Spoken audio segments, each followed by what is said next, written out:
Hey, I'm Anant, an 8th grader from John F. Kennedy Middle School, and in this video, I want to continue talking about basics of limits, except I'm going to go on from that topic and talk about the properties of them. But before we go on to that, let's recap what we did in the last video. In the last video, we were actually talking about the basics of limits. And so the basics that we learned were that the limit of c as x approaches a equals c. The limit of x as x approaches a is equal to a. The limit of 1 by x as x approaches 0 from the right side is positive infinity, and the limit of x as 0 approaches from the left side of 1 by x is negative infinity. Now if you want more detail on that, watch my other video that I just posted, and I'll put a link of that in the description. But for right now, let's get started on what the properties are. So,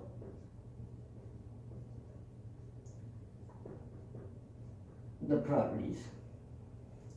So, the first property we have is a really simple one, and this property is kind of used in a lot of other things, except this one is like modified so that the property fits limits. This property is the limit as x approaches a of x1 plus x2 is going to equal to the limit as x approaches a plus, of x1 plus the limit of x as it approaches a of x2. So it's a pretty simple property. You just basically, it's kind of like basically kind of multiplying the limit into both of them and then adding them together.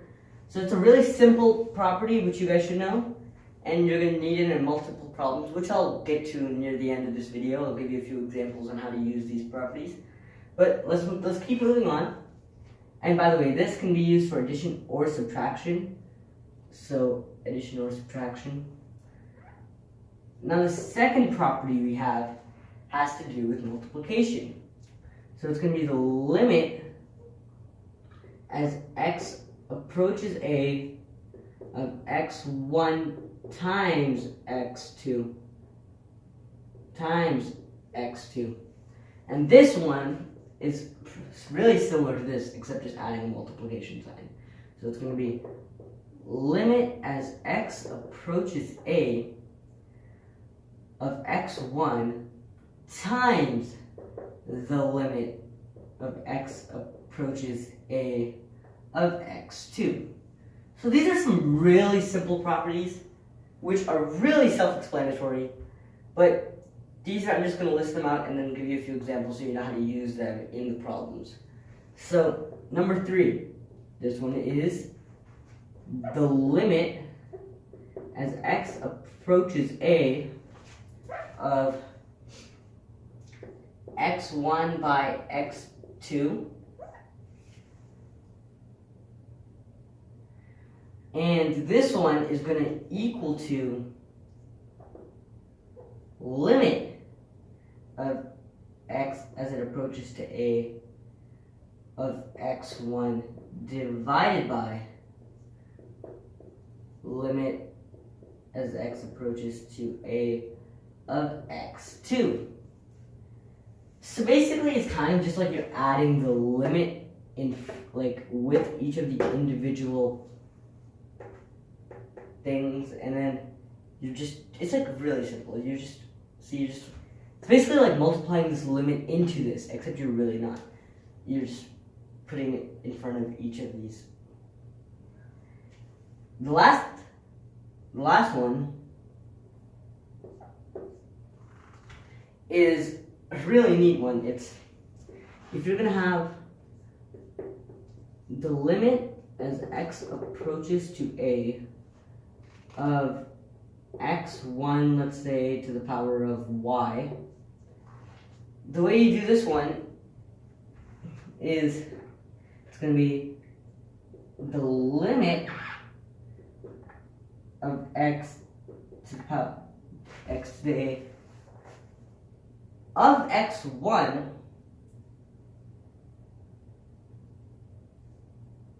and all of that to the power of y.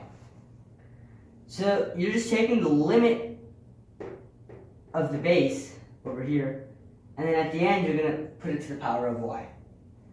So these are the properties, and I'm going to let you guys look at this for a second, and then I'm going to give you guys some example problems so that you can use the properties.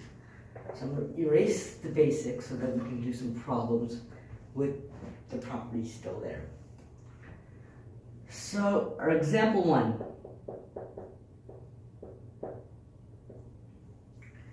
If we have, want to find the limit x approaches to a of x cubed plus 4y, not 4y, 4x minus 2. What would you do? So let's simplify this. We can see that we have an exponent here, we have a multiplication, we're adding these two and we're subtracting. So let's simply do this. First thing we know, we have an exponent on the inside, so we can change it to the limit x approaches to a of x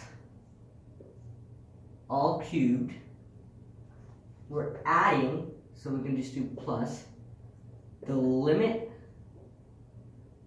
as x approaches to a of 4, because see, now we're going to have to separate this so that it looks like this, like this, because we're multiplying 4 and x together.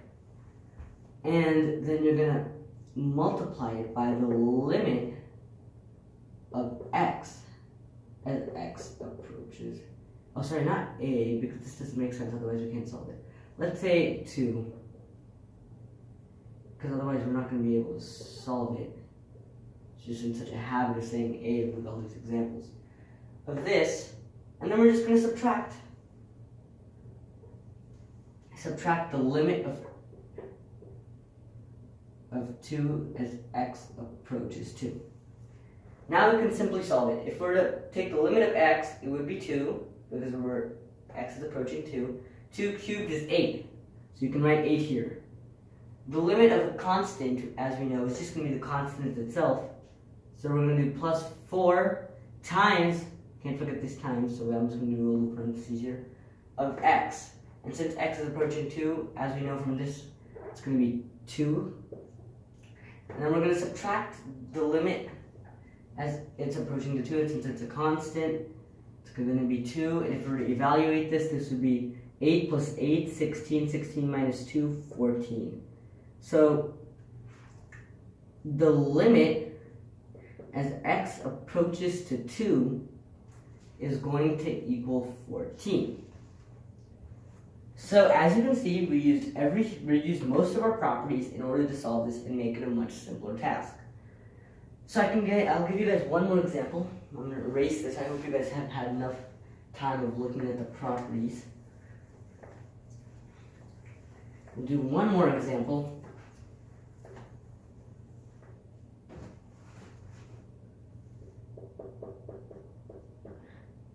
Example 2. Period here, it's supposed to be after x. Okay, but example 2 is going to be, we're going to try finding the limit as x approaches to, let's keep it simple, 5. And then we're going to try finding the limit of x to the power of x squared plus 4 by 5x minus 7. So now we're kind of incorporating some division into it, but it should all stay the same. So first things first, do the exponent one. Limit as x approaches to 5 of x, all squared, because that's what our exponent law showed us, plus, because we're adding them. And this one's going to be a little longer, so it's going to be limit as x approaches to 5 of 4 divided by the limit as x approaches to 5 of 5 times the limit as x approaches to 5 of x minus the limit as x approaches to 5 of 7. Now we can simply evaluate this as the limit of x as it approaches to 5 is going to be 5. 5 squared is going to be 20. My pen is wonky. So it's going to be 25. If you were to do this, it's a constant, so it's going to remain 4 by 5 plus 4 by 5 times 5, because the limit of this is going to be 5. So it's going to end up just being 4, if you know what I'm saying. So it's going to end up being something like 4 by 5 times 5, so 5s and 5s cancel out. So it's going to be plus 4 minus the limit of 7. Since it's a constant, it's going to stay as a 7. So it's going to end up being 29 minus 7, and then it's going to be 22. So our final answer, by the way, our answer always has to be in a proper format. The limit as x approaches to 5 is going to equal to 22. Because writing 22 is not going to give me anything. This is telling me what we're finding. The limit as x approaches to 5. And so I hope these examples helped you understand the properties and the basics a little bit more. And please watch my other videos. I think they'll be helpful for you. Thank you for watching, and please hit the thumbs up and subscribe. Thanks.